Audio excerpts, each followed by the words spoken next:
Hey everyone, welcome to another episode of Fast Talk, your source for the science of endurance performance. I'm Chris Case. While we've talked about supplements on Fast Talk before, we've never sat down with one of the world's preeminent nutrition researchers to dive into the history and overall value of supplements. But that's just what we're going to do today. Dr. Louise Burke is a sports dietitian with 40 years of experience in the education and counseling of elite athletes. She worked at the Australian Institute of Sport for 30 years, first as head of sports nutrition and then as chief of nutrition strategy. And she was also the team dietitian for the Australian Olympic teams for the 1996 through 2012 Summer Olympic Games. Her publications include over 350 papers in peer-reviewed journals and book chapters, and the authorship or editorship of several textbooks on sports nutrition, and her list of accomplishments and accolades goes on. She is now a professorial fellow at Australian Catholic University. With the limited time we had with Dr. Burke, we discuss the rise and fall of many supplement fads, the evolving classification of supplements, and the role she played in the creation of an evidence-based categorization system.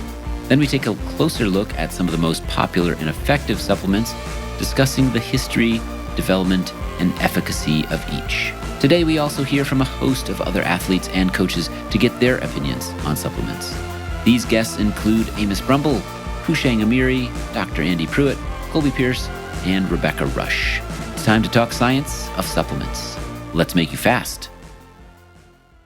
It's a pleasure, Dr. Burke, to have you on Fast Talk. We've been waiting for this episode for quite a while now. Welcome. Thanks for your patience.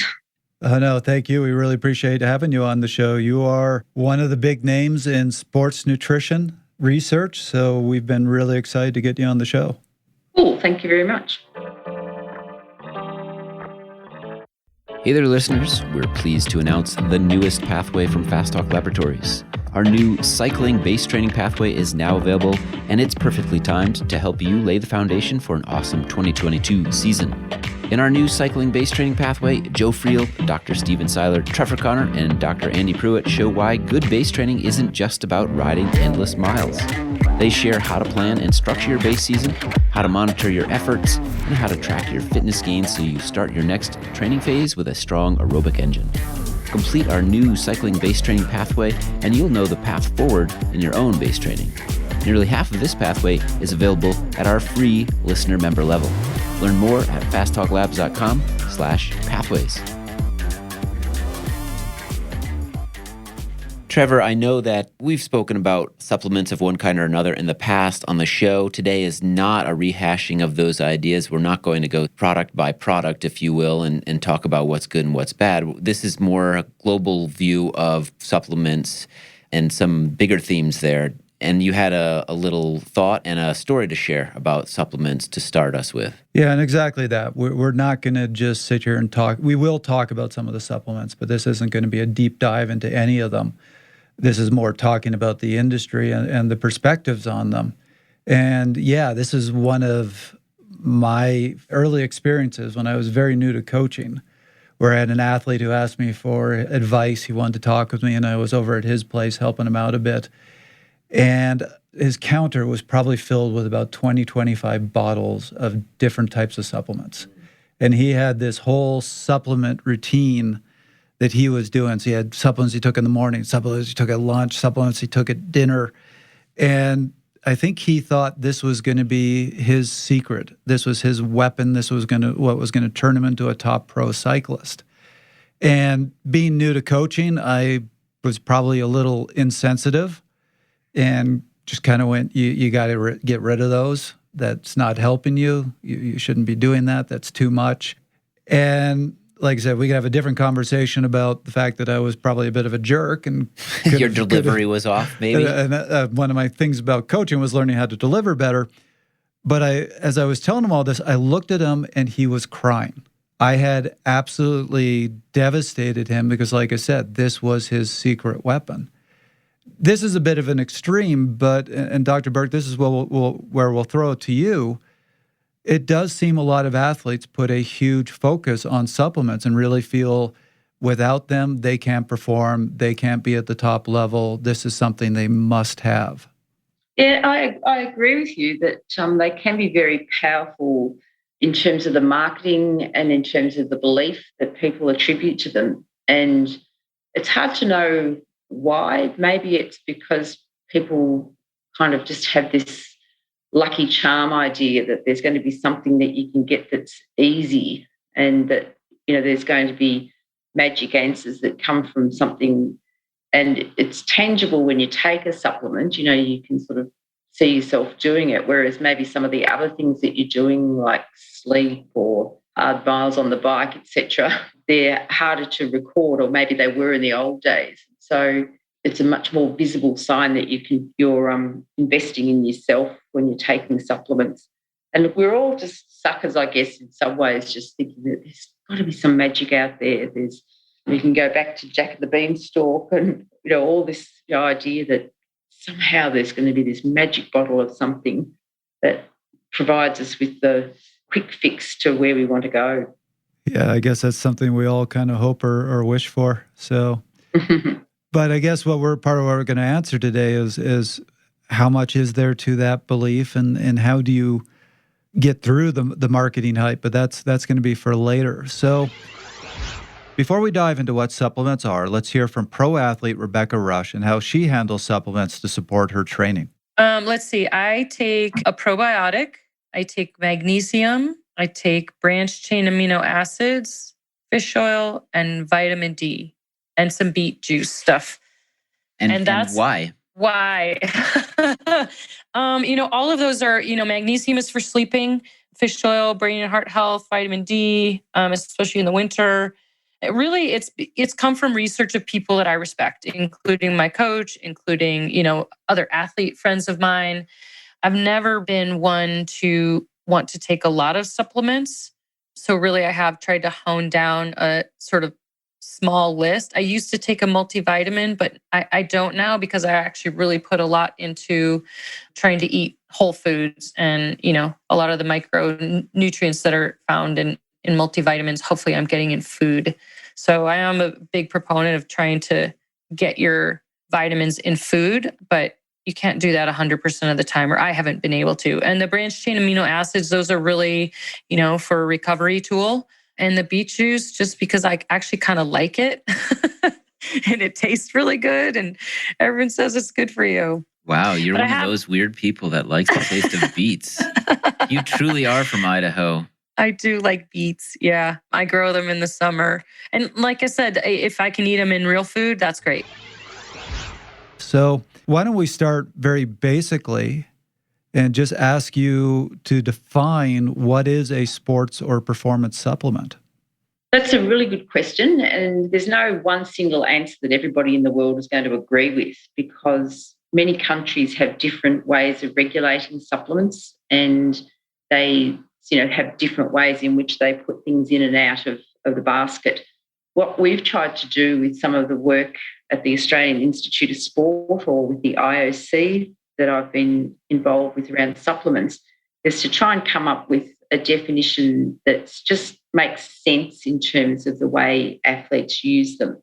So sometimes when we talk about supplements and sports foods as a broad category, we're dealing with things that don't quite fit some of the way that countries regulate these things.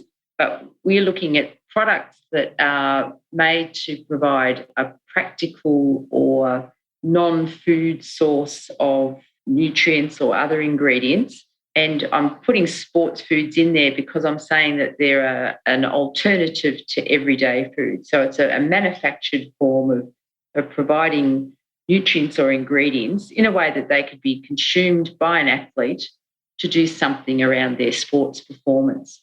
So we really focus on ones that are targeting athletes and performance. And that's not to say that athletes don't take other supplements. I mean, most adults take a supplement of some sort, and they may have sort of a health or another reason for doing it. But we're really trying to just focus on the ones that have some kind of a claim that might help sports performance. And furthermore, we've broken them down into 3 more categories, if you like, because we try and target what the athlete's looking for. And sometimes the athlete's looking for a sports food, which is, as I said before, a more practical form of just normal nutrition. So we're not dealing with things that couldn't be found in everyday foods. It's the same kind of nutrients, but they're just presented in a way that makes them easy to consume in an athlete's lifestyle. And that's sometimes to do with having them around exercise, but we're dealing with practical forms of normal nutrients. Then we have another group which we call medical supplements, which are supplements which contain, again, nutrients that we know about, but these are now mostly concentrated so that an athlete uses them to treat or prevent a known nutritional deficiency. And again, that's around making sure they've got the health and the nutritional support to be able to train effectively and compete. And then the third kind of category we have are the performance supplements. And these are products that are not necessarily nutrients, but they're ingredients that are often found in food, and they're offering the athlete an improvement in performance. And it can be directly, like take the supplement and you'll go faster, or it can be sort of an indirect performance improvement where if the athlete is able to train harder, or it helps them to change their body composition to what's good in their sport, or it helps them to feel less sore the day after competing or training. All those things can help the athlete eventually improve their performance on a competition day, but it just takes a while to build up. So that's the way we sort of see three different categories of things. And if you understand those different reasons for using them, it helps, because then you can say, well, do I really need this based on the way that these products should be used? And am I using it in the correct way so that it meets the target use? Yeah, no, I remember, reading about that, your categories. You actually just recently did a review in 2019 that really broke that down. But another way to look at this that I found really interesting, and you were a big part of this, is some of the evolution of the ways that these supplements have been categorized. And really in the early days, they were pretty much just categorized by chemical property. Then you start to see them being categorized more by the function of the particular supplement. And then what I found really interesting is something I've kept close to hand for a long time since you wrote this, is you and the Australian Sports Institute came up with that A, B, C, D categorization based on the efficacy of the supplements.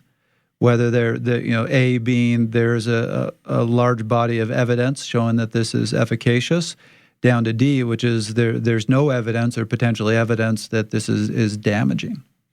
Yes, and again, this is a man-made construct, and it comes back to the reason why we came up with the supplement program in the first place. So back in 2000, when I was at the Australian Institute of Sport as the head of nutrition, we'd suddenly found ourselves at a crossroads, because up until then we'd been sort of saying to athletes the usual thing that you expect to hear from dietitians, you don't need to take supplements. All it does is produce expensive urine, etc. And that's the way that most experts and most industry recommendations were posed to athletes. And yet we saw that it just wasn't true, and it wasn't very helpful to the athlete, because athletes knew that some things actually were useful, whether it's because they actually do have a direct performance-enhancing effect, or because they do make use of the sports foods or the medical supplements in a way that helps their performance. So we started to recognise that by saying to athletes, you don't need to take supplements, you were alienating the athlete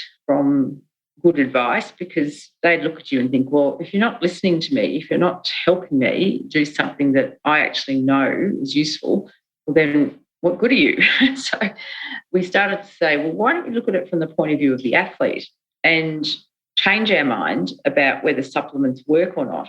And it's not black and white in many cases. You can say, well, there's pretty good evidence that something could be useful if you use it in the right way. And there's pretty good evidence that some things don't live up to the hype. There's been studies that really just fail to show any benefits from them.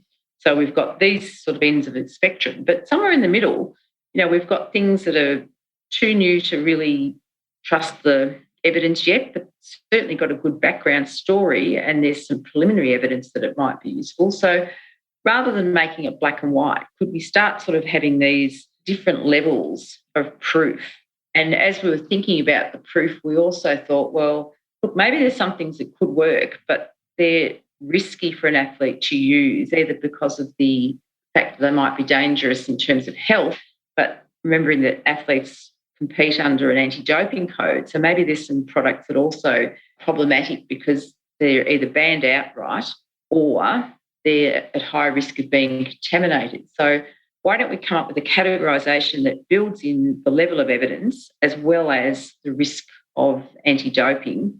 And then if we keep those categories the same, like we believe this is what that category is trying to communicate to an athlete, but so the categories will always stay the same, but depending on the evidence, we could have products and ingredients moving in and out of those categories as we learn more about them.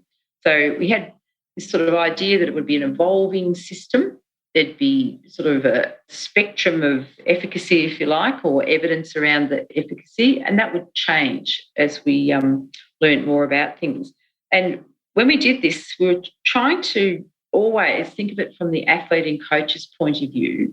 They're interested to look for things that enhance performance, and you need to work with them to help them to make those decisions. And it was when we first came up with the supplement program, it was kind of a shock to the whole industry. We had so many people say to us, this is just terrible. You've gone to the dark side. We're here telling athletes that supplements don't work. And now you're creating all this confusion. You're saying that athletes could use supplements. And we're saying, yes, be careful about what we're saying. We're not saying that athletes have to take supplements. We're just saying that there may be some supplements and sports foods that could be useful to an athlete. But by creating that communication to the athlete, you're now creating open dialogue, and that athlete will come and talk to you. And what we found over the next years was that rather than increasing supplement use by athletes by having our new stance, we actually decreased supplement use, because what athletes did was come and talk to us about what they were doing. They knew that we were interested in what they had to say and would try and look at it from their perspective. And as the trust built, they began to suddenly see, well, yes, there are some supplements that might be useful, but there's a whole bucket load that really don't make sense. So I'm going to just concentrate on working with you around that small group that could be useful. And so the net effect is that they're using fewer supplements. And that's a really nice outcome from what we did. And I guess 22 years later, a lot of people now like this idea and can see why we did it, and it all just seems natural now. But I can tell you back in 2000, it was controversial, and we had to really take a lot of heat for making this decision to change the general statement that we made to athletes. And I'm glad we did it, because a lot of other people now go along with the same idea, and they've found how useful it is when we're all willing to have dialogue with athletes. But I have to say that, we were a bit on our own for a while. So I read about that in your paper and found that really fascinating, because I wouldn't have expected that you would get that sort of negative response. I think back to that time, and you had so many coaches and athletes that were really pushing supplements or really felt they needed to take them. I never really thought of it as a huge pushback against supplements. Avis Brumble is an experienced coach and shop owner in New England. He's addressed the supplement question many times and has some skepticism. I put supplements under marginal gains, mostly because the way I look at it is if any of those things really worked, they would fall under that would be doping. Okay. I mean, for me, that's what you meet the definition. I mean, in terms of like what I would take personally, I usually tell people I take like a fish oil pill, and I'm trying to think. That's it. I don't take anything, mostly because I think the cost benefit, doesn't weigh out. Most people, I'd be like, instead of spending X amount of dollars, like, why don't you work less? Mm-hmm. Train one more day. Or I think there's a lot better ways for people to spend money. So I'm not always one person to advocate for supplements. I will tell people, food that you have on the ride, whether it be some kind of powdered drink mix or some commercially available product to give you enough energy to ride, that I usually will highly recommend. I also think, correct me if I'm wrong, Amos, you strike me as the type of rider that likes, in some ways, to let their legs do the talking. Do you have this philosophical distaste, I guess, for supplements? Is that part of it? No, I kind of come from a background of looking at what is most likely to get me to where I want to be, and then what does it take to get there. And I kind of looked at supplements as being a very high cost relative to the benefit, and not a lot of a very, very difficult to get a measurable gain out of it. And I forgot to mention, there is one supplement that I take only when I compete, and it's Sport Legs. And what's that? It's like I want to say it's an electrolyte supplement, and it's probably one of the few things I've ever taken where I'm like, yeah, it seems like it makes a difference in terms of how much pain I feel while competing. And I do sell that, in the shop to my customers because I found it effective. And it, to speak to one of the earlier questions, a lot of times I tell people, what makes you stop? Is it how many watts you're putting out? Well, maybe technically, but most people quit because mentally it's too much pain. They can't tolerate the amount of pain that's required to actually continue at whatever the pace is. So, if I have found a way to like maybe limit it slightly, then I found that to be effective, and I do recommend it. So you and Dr. Hawley both brought this up, that sometimes there's a disconnect between the researchers and the athlete needs, and perhaps this is one of those cases. Yeah, it's a case of that, but it's also a case of communication, and that often, we look for such a black and white view of things. And if you look at the whole of the supplement industry and all the products that are out there, yes, the majority of them really don't have evidence to support their use. And so it depends if you're like the glass half full or the glass half empty person. And so in the old days, we would have gone with the glass half empty and said, oh, well, because so many of them don't work, we just tell athletes not to use supplements full stop. Whereas now we say, well, there are a small number that are useful, so let's be glass half full and say, yes, there's some benefits to thinking about supplements within your sports nutrition plan. Let's work on it together to make the best choices. Yeah. I mean, I remember reading this 10 years ago and thinking this was great. It was a change of perspective of saying there's all these supplements out there that make all these wild claims, but who is actually saying, what is the legitimacy to this? What is the true efficacy? And to rank them on efficacy, to me, made a ton of sense. And we have this store over here called GNC. I don't know if you have it in Australia, but you walk in there. Yes, we do. There's several thousand different products on the shelf. And how does anybody walk in there and know what to take? They all have claims. They all make these miraculous claims of what they're going to do. And I can say, I'm looking at your Group A and Group B products here, and if that's all GNC carried, it would be a pretty small store. Yes, that's true. But look, a couple of things to think about too is that when we started this project, it was about managing supplements in our space. So the Australian Institute of Sport was the government's funded agency for helping athletes, and one part of it was to do with elite athletes. That was the part I was working in. And we had scholarships for a group of athletes. And so we had a defined population, and because we had scholarships, we had the ability to put the requirements of what a scholarship means and what's expected of you as an athlete who's going to accept a scholarship. So we were trying to make sense of it for a defined group of athletes, and we had an ability to be able to sort of control our environment to some extent. We decided to make this a publicly available program because one of the things that we were looking at was, why is the supplement industry so successful? Why does it market so successfully in terms of selling things when the evidence for stuff isn't that great, a lot of it? And we decided that one of the things that the supplement industry was doing really well was it was out there telling people how wonderful it was, and it was communicating through not just scientific articles and not just even the advertising, but there were so many different ways, the word of mouth. As we were moving into the internet age, then there was all this chat groups and sites where you could get information, etc. And we thought, if we want to have athletes listening to what we've got to say, our athletes have got to think we're good. And back in 2000, when we looked at the way that we were working with our athlete group there, athletes would say, look, you're nice people, and we come to you for cooking classes and to learn something about, eating food, But if we want to know anything about supplements, we get online or we go down to the supplement shop because you don't know anything about it.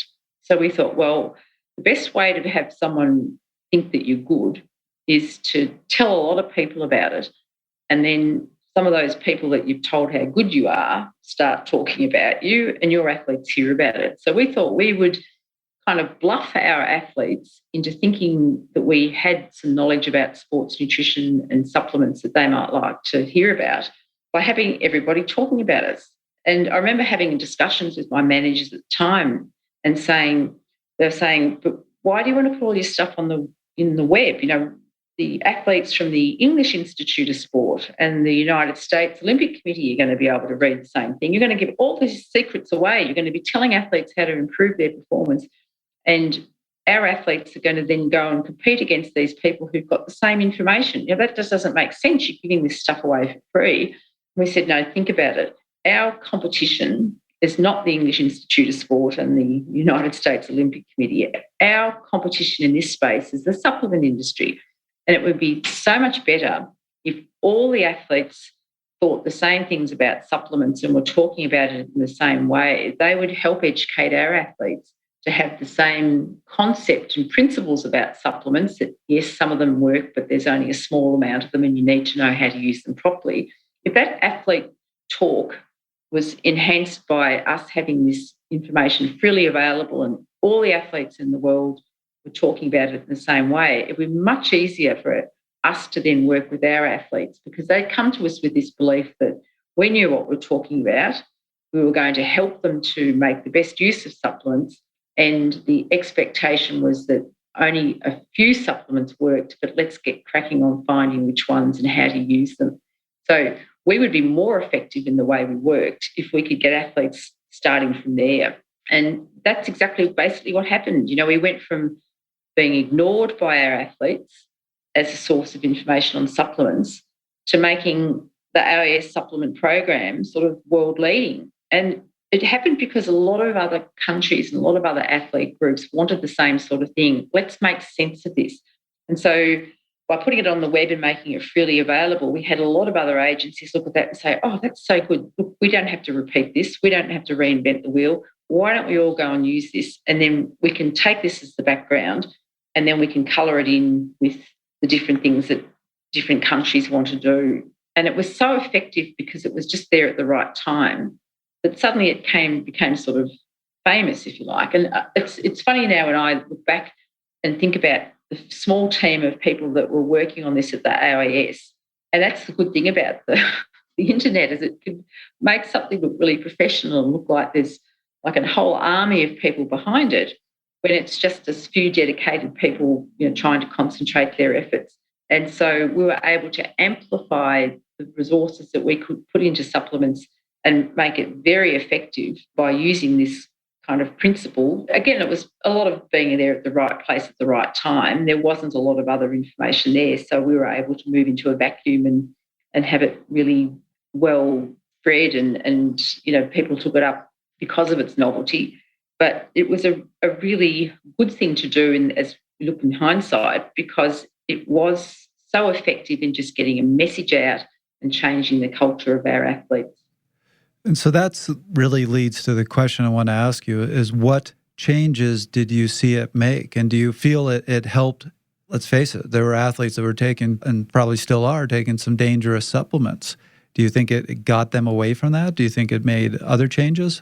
Well, let's remember the group of athletes that I'm working with or was working with at the time, and that's Olympic athletes who are within a system. And we don't really think that we can change the minds or the practices of a lot of, say, bodybuilders who compete in a different kind of sport with a different kind of culture, and many of them don't have anti-doping concerns or they don't worry about that sort of thing. So we did never go and say we need to change everybody's mind. We just said we have a very specific environment in which we work. We're interested in high-performance athletes who are within a system, who have anti-doping rules that they're very clear and concerned about. And we'll start with the pathway of those athletes, so the younger athletes. One of the things we did sort of do with our our philosophy was to say that there's a pathway that athletes deserve to be on in terms of maturing in their sport, and supplements need to be put into that pathway. So when you're a very young athlete, even though you could be quite good, we'd say, well, you don't get the $10,000 bike or the trip around the world to compete when you're at the beginning of your career. You need to be home working on maturing in your sport, maturing with your growth and biological development.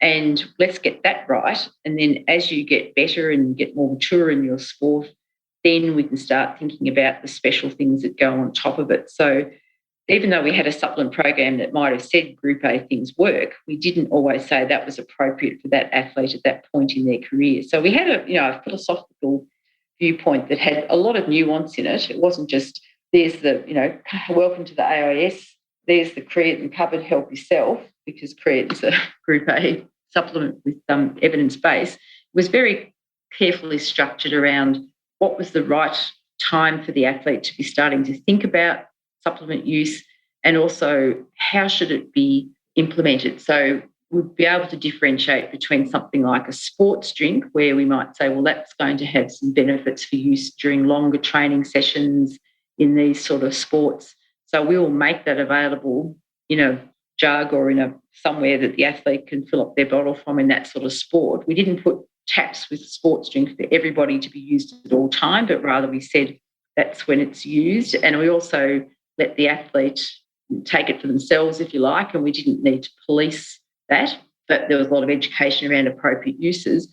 And that's different from the way we treated something like creatine, where that was treated almost like a prescription supplement that an athlete would only get to take creatine when they'd sat down, the coach, the sports scientist, the doctor, the dietitian, and said, yes, this is a case where an athlete could benefit from creatine supplementation in their sport, and that we've gone through this with the athlete. We've talked about the pros and the cons. We've sourced a product that has been batch tested so that we're happy with the risk of it contributing to an anti-doping outcome being very low, and we'll have the athlete, make the decision that that's what they'd like to do, and then we'll monitor what's happening. So even though everything might fit into the Group A and you might think, well, they're all the same, no, there's different ways in which the way that they're implemented in the athlete's sports nutrition plan would be adjusted depending on those kinds of factors. Top Canadian coach Hashang Amiri works with athletes at the highest levels. And like Dr. Burke, he feels that at that level, supplements may be needed. But like her as well, he feels it should be handled carefully and more like a prescription.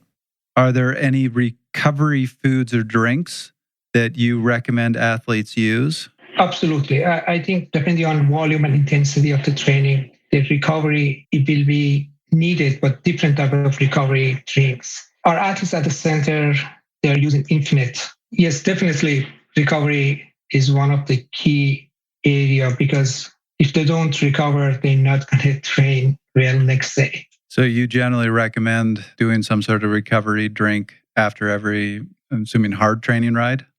Yes, very much. When it comes to the volume zone 2 training, we don't need that much recovery, but when they go hard and intensity is high, definitely they need recovery. After a strength training session or hard climbing sessions, recovery become very key. Are there any supplements that you recommend for athletes? Are you big on supplements, or do you feel athletes should, for the most part, avoid that? I feel supplements is very important, because the athletes who trains over 20,000 kilometers a year or gets over 1,000 kilometers a week, it cannot just get just from straight food. The supplements can be all nutritional supplements. Usually we run a blood test via their doctor, and based on the blood test, we come up with a supplementation plan, what they may need and what they may not. Generally speaking, I believe in supplements, and I believe athletes who are not taking supplements, they're going to miss out at one point. Are there any particular supplements that you pretty much make sure your athletes take? There are usually is, when it comes with multivitamin, vitamin Ds, as I said, depending on their diet, sometimes omega-3s and from there, for female athletes, definitely iron, as well as male athletes, and all depending on their blood tests. Hi, I'm Dr. Steven Seiler.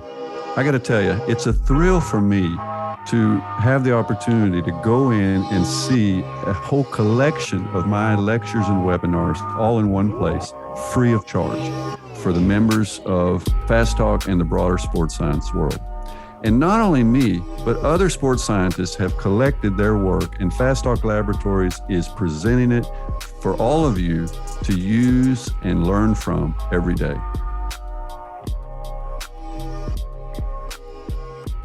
So I want to throw a thought at you and hear what your response is to this. But I've been in the industry long enough to see that there seems to be this kind of ebb and flow where you have a supplement or a particular vitamin, mineral, whatever you want to call it, that appears, gets really popular, whether it's due to marketing or whatever, and suddenly everybody's on it and it's going to be the miracle cure to everything.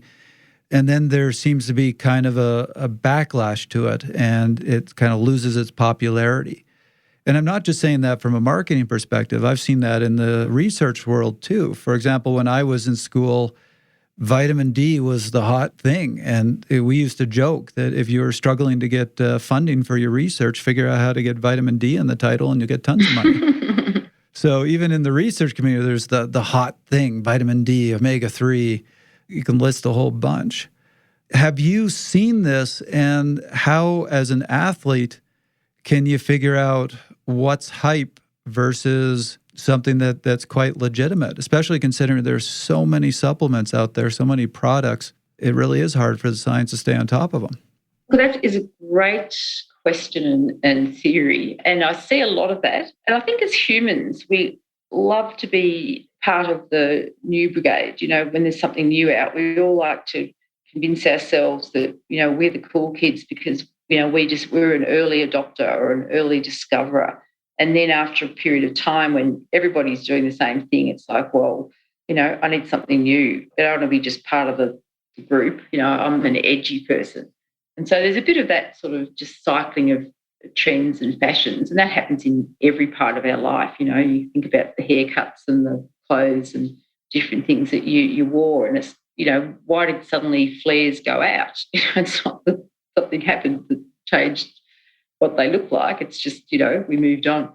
So there's a bit of that, and that sometimes tells you a little bit about the evidence that supports the product, because in the beginning you might have a lot of belief effects, a bit of a placebo effect that goes into things, and then after a period of time people realise, well, you know, that doesn't seem to be doing that much, so they're moving on. And when you talk to me about athletes being so confident about products, I think that's a good thing, that you do get a benefit from taking something that you believe in through the placebo effect.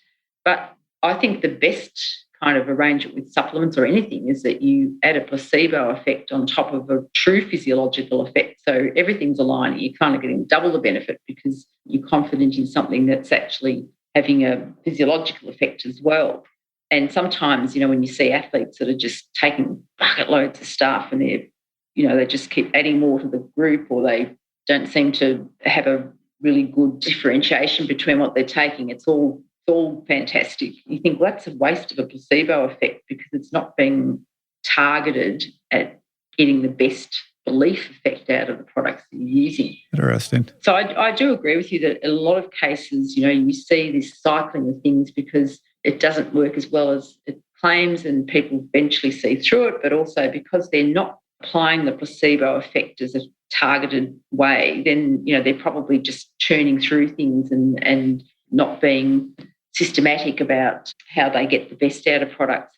But another thing that is interesting, though, and there's a couple of cases where I see products that are reasonably evidence-based. You know, there's some good hypothetical background to the idea of why it might work, and there's some evidence that it does appear to work under controlled conditions, but something doesn't really catch on and it moves on, if you like, because sometimes that product may be a chronically applied product.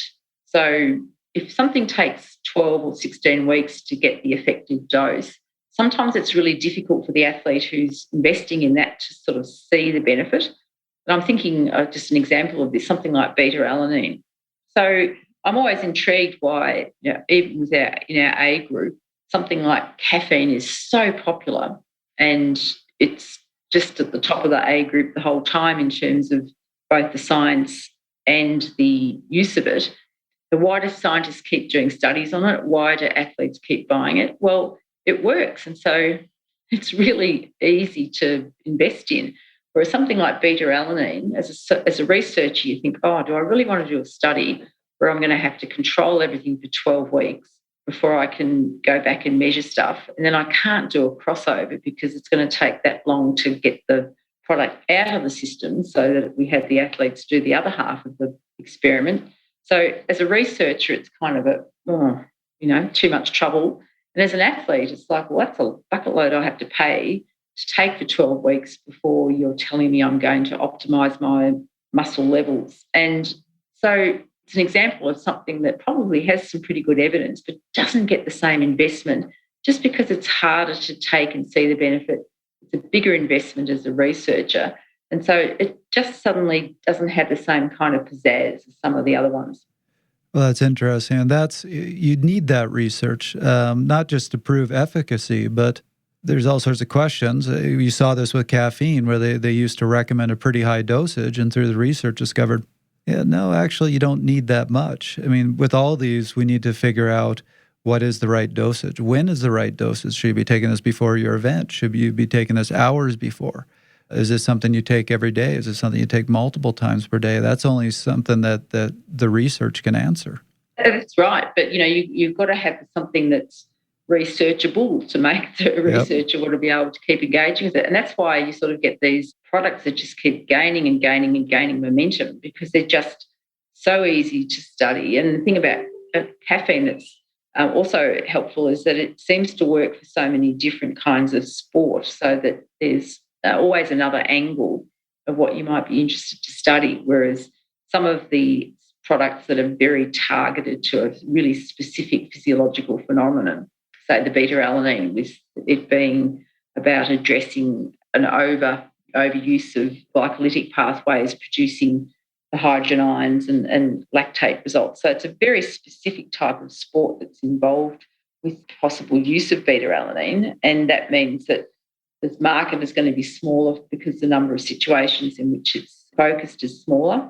And so it's less likely to have as many research angles or interests, and then it just sort of pales in comparison to all the wonderful different ideas that you can explore with caffeine. So they start to divide in terms of what's popular as a research interest and what's popular as an athlete usage pattern. And so even though you can say, well, they're both in group A because there's evidence that they work, but one's the star and one's kind of like the shy retiring person at the back of the room.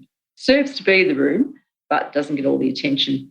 Well, I know your time is short, so with the time we have left, maybe we can dive a little into some of these products. And, there's big lists, so really let you pick. And bear in mind, we have an endurance sports audience here. What are some of the products that you feel there is some efficacy, and what are some of the products that you feel endurance sports athletes are using that they really shouldn't be? Oh, that's a good question. So, caffeine is at the top of the list, and it is just so interesting. And you pointed out already that, it's been around for a long time. And if you asked me in the 90s about caffeine, I'd say, oh, look, we know so much about that. And it's, dedicated for endurance athletes, and we can explain how it works. And you take it an hour before in this dose. And yes, it's really well known. And yet almost everything that I would have told an athlete in 1990 about caffeine, I would completely change my current advice because, as you said, we now know that it works at much lower levels, and it works in lots of different types of sport other than endurance, and includes the training for an endurance sport where it may be even its best self, where it helps you to train harder and with better quality. But there's still so much that's evolving about caffeine now in terms of, are there different responders based on genetic background? Are there things that we might need to do to maximise our response to caffeine in terms of having, some downtime away from caffeine to sharpen up our response to it. So there's still a never-ending list of things about caffeine that we can answer. But what's really good about it now is that in the old days, it was almost like we drank caffeine or consumed caffeine as everyday people for one effect, and then we thought that we'd take it completely differently for sports performance, and it's acting in a different way. So people who were quite happy to have a couple of cups of coffee at the day strategically placed were then thinking that caffeine needed to be taken in this massive dose an hour before exercise, and that was the end of it. And it was sort of almost like, but it's the same product.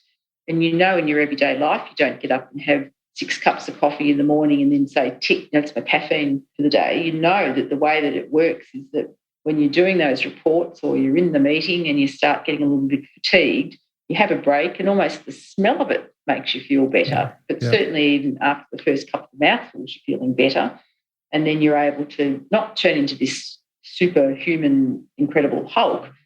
That's not how caffeine works. Caffeine allows you to do what you were previously able to do, but just keep going for longer before you fatigue. So it's great now that we've understood that caffeine's working in the same way, whether it's helping you with your everyday activities or your sporting activities.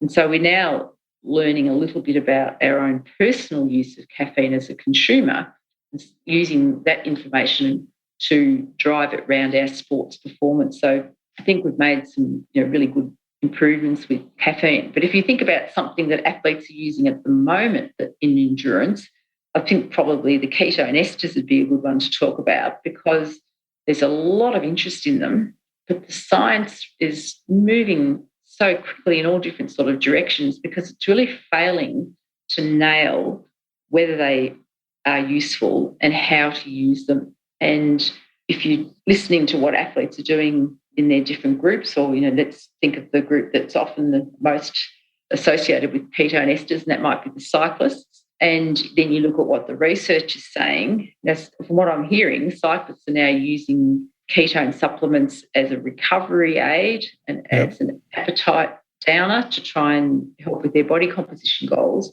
And they're sort of moving away from the use of it as a performance aid during riding, a lot of it because it's very difficult to isolate the kind of scenario in which it might have a benefit to performance. There's still only 2 studies that have shown that the ketone esters actually enhance performance, and they were done under some sort of fairly specific conditions. The majority of studies, including ones that we've done, haven't shown a transfer to improve performance. And in fact, some of them have shown a disadvantage to performance for different reasons. Well, certainly if you're going with endogenous ketones because you blunt the carbohydrates. But the use of the exogenous version offered you this advantage where you might be able to get the benefit of the ketone body without having to do all the carbohydrate restrictions. So the ketone esters were sort of another idea that was more flexible in use. To get endogenous ketone production, you sort of have to be on a low carbohydrate or a low energy diet for a long period of time before you start producing them yourself. Whereas using the ketone ester supplements meant, within 20 seconds you could make the decision you wanted to be in ketone. Yep. And so, they did have an intriguing proposition, but the information is just swirling around how they might be used. And I don't think it's really settled into something that we can say is really evidence-based and you could really put your house on taking it and knowing you're going to get a benefit. So we have them in the B group of the supplement program at the moment, saying that there's a lot of interest and there's a lot of good theories, but we just still haven't been able to nail the kind of the magic recipe of, yes, this is how you use them in these scenarios and you can be pretty sure that you're going to get a benefit. So this is an area where there's still good research coming out. There's some good people doing research, so I'm interested in it. And I keep my ear hearing about what athletes are doing. Sometimes athletes are ahead of the curve and they've worked it out for themselves. Sometimes it's the opposite. They're doing all the wrong things and just spreading rumours about stuff and everybody's sucked in. But at the moment, I don't think either the researchers or the athletes can be really confident they've got a good recipe for how to use the ketone ester supplements. Yeah, well, that's what I was going to say. I mean, from the health side, I have read a ton of research on ketone esters and some of the benefits they can have, but I've seen virtually nothing on the performance. So, yeah, it doesn't surprise me that you're saying there's really only been 2 studies. So I guess that, somewhere between those 2 examples, there's other products that have either got a fairly good history of use, and people can be convinced if they're wanting to invest in it that they'll be able to find a protocol that's evidence-based and helped. And then there's the ones that are just really hard to work with. Some of the things like creatines and the beta-alanines and bicarb to a certain extent, I mean, they may have some application to endurance sports if they're used to try and support training scenarios, or if you're wanting to focus on a really specific element of an endurance race. We did a study a decade ago now looking to see whether creatine supplementation might have a benefit for endurance sports, and we had 2 thoughts about it. One was that there was some evidence that a creatine-loaded muscle was better able to store glycogen. And so we wondered whether that would help with the supercompensation of glycogen pre-race. But we also wondered what happens in those endurance events where it's not a steady, even pace that wins the race, but rather there's a stochastic pattern of work. So in lots of cycling races, it's not a time trial from the beginning to the end. There are lots of passages where there are sudden breakaways and there are sprints and there are all sorts of different changes in workloads, and they often get into the kind of energy territory where creatine supplementation could be useful in enabling you to do these repeated sprints with short recovery intervals. And you might even think about beta-alanine if you're getting into the territory where you're working at very high intensities and doing a lot of reliance on the glycolytic system. So there may be some benefit in having better intracellular buffering. So even though that might be a very small part of the race, it might be only 5% or 1% of the race, it might be the bit that gets you to the finish line first, or the breakaway or the chase, or whatever the part of the race is that's sort of the critical race move. So I think there's a lot of opportunity to do more exploration around those products.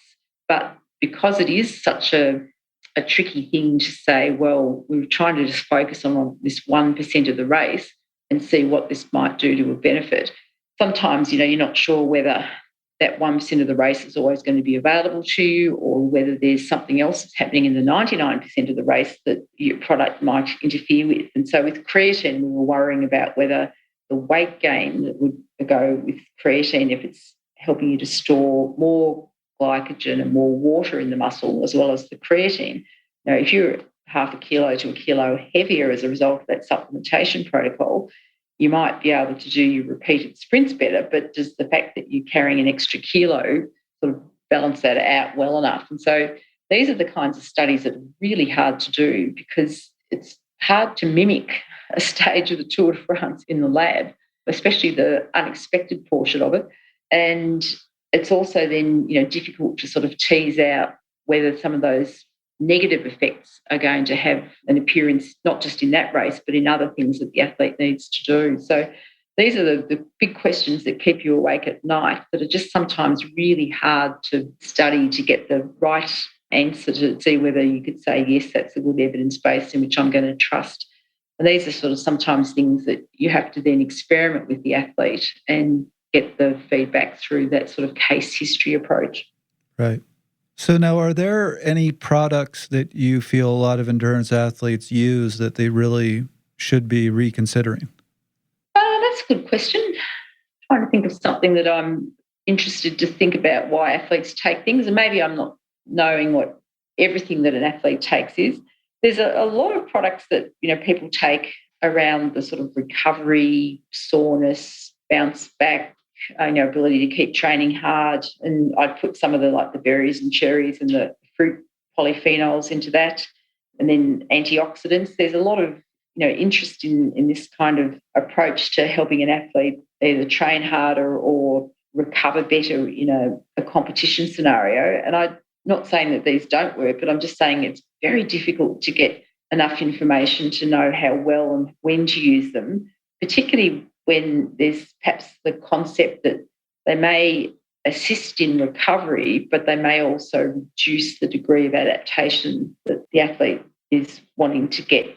Because some of these products may work through a technique that reduces some of the signalling pathways. And so there's always a difference between when you do an exercise session wanting to recover as quickly as possible versus wanting to get all the adaptation that was providing. And so you need to be really clear about what the goal of the exercise session is that you're doing and whether it is a matter of trying to get that session finished and stop the adaptation and get into recovery mode really quickly, or whether you're trying to maximise that period after exercise where there's still more adaptation occurring.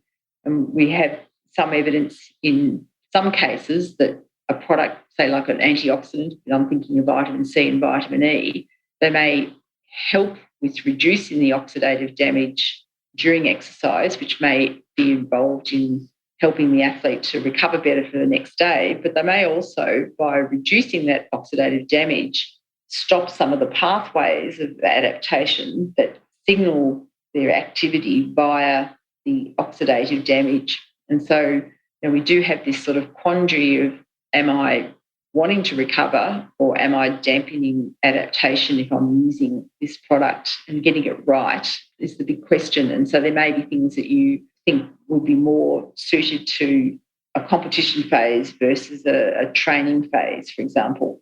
And I'm not saying that people are using things wrongly, but I'm just saying that there's still a lack of clarity about how best to use these things and, whether or not there's actually a disadvantage in the way that people are using them. That's a great point. During our conversation with Dr. Andy Pruitt, Colby Pierce, and Todd Carver, we asked these three experts their take on supplements. They brought up one other medical supplement, but echoed the concerns of treating this carefully and like medication. Start with iron, right? That's a popular supplement. And there's some data that says if you are female and you're not taking iron supplements, you should, right? So I do think that's one, and I mean, I'm not a doctor or a nutritionist, but seems like that's one that should still be. But you're talking about a menstruating. Well, Yes. Right. A Yeah. female, right? Or, Yeah. Who hasn't gone through menopause and has a normal cycle.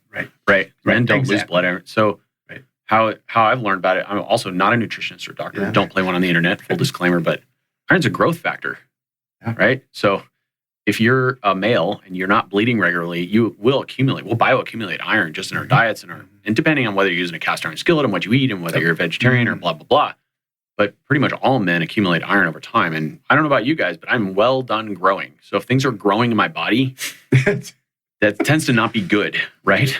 So I think there are a lot of doctors that I know and I've worked with, including my general health practitioner, Dr. Scott Story, who I had on my podcast. And he talked about basically middle-aged men and past ought to have their iron levels checked. And if they're high, one of the only ways to get rid of it is to give blood. Right. Right? Yeah. So I think it's common for endurance athletes. Yeah. It's common for endurance athletes to be like, oh, I'm not going good. Quick, get my blood checked. Is my iron low? Because that's sort of a easy lever to theoretically push. You should get it checked, I guess. You should definitely get it checked. And obviously, if you're from sea level and you go do a training camp at altitude or whatever, and you can expect that, your blood chemistry might take a hit because you're increasing your demands of your oxygen delivery system, et cetera, right? Which I think brings us to blood testing, right? I mean, so if you're a serious endurance athlete, I think you ought to have your simple CBC or even a full blood panel once or twice a year. It's probably as important, if not more important than your bike fit. And don't supplement without cause. That's a great point. Yeah. Period. Don't supplement without cause. No, I hate to say it, but I know you have a meeting in 4 minutes. So, Chris, I think I could keep talking about this another hour, but I think we need to move to our 1 minute. Sorry I haven't spoken much at all today. This may be the least I've ever spoken on an episode, but you guys are having great conversation. We like to close every episode. We give each guest 1 minute to give us their most important take-home message, if you will. today, Dr. Burke, what would you say that message is about supplements and from our discussion? Look, it's a fascinating topic in sports nutrition, and I think there's so much opportunity to do more research and refine practices. But at the end of the day, we like to think of it as the sprinkles on the icing on the cake, and that if you've made your cake and you've iced it well and you're going to the Olympics, those sprinkles might get you the gold medal, but just buying a packet of sprinkles by themselves isn't really substantial. So understand the interest in them, and they are shiny and bright, but recognise that the substance of sports nutrition comes from that everyday use of food. So get both going. Trevor, what would you add? Well, I mean, the thing I have always found interesting and really enjoyed as I was getting ready for this episode is just that whole concept of shifting towards evaluating these products and efficacy, which you think would have been something they did from the start, but wasn't really the case. And certainly you walk into any sports supplement store, they're going to tell you that everything is amazingly effective, which is also not the case. So I like that you pointed out, yes, there are some supplements that can be effective. The list is small. My take home is do that research and make sure if you're taking supplements, you're focusing on the ones that there's a pretty high degree of certainty there is some benefit there, because you never know when you're going to be taking something that can have negative impacts that you just don't expect. Well, I don't know how much I would add to that, honestly.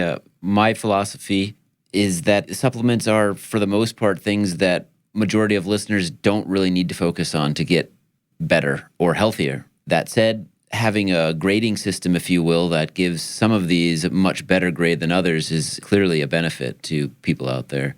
So I would have people turn to that, do their own research. But I'd also say, yeah, these things are sprinkles. You can't just buy a packet of sprinkles, like you said, Dr. Burke, and expect that product to taste good. You got to have the cake underneath it and the frosting on top of it before you even think about adding the sprinkles. So we'll leave it there. Well, Dr. Burke, thank you very much, and we'll make this a short goodbye, but it was a real pleasure getting you on the show. Thanks for the great questions. Absolutely. Thank you. That was another episode of Fast Talk. Subscribe to Fast Talk wherever you prefer to find your favorite podcasts, and be sure to leave us a rating and a review. The thoughts and opinions expressed on Fast Talk are those of the individual. As always, we love your feedback. Join the conversation at forums.fasttalklabs.com to discuss each and every episode, and become a member of Fast Talk Laboratories at fasttalklabs.com/join and become a part of our education and coaching community. For Dr. Louise Burke, Amos Brumble, Husheng Amiri, Dr. Andy Pruitt, Colby Pierce, Rebecca Rush, and Trevor Connor, I'm Chris Case. Thanks for listening.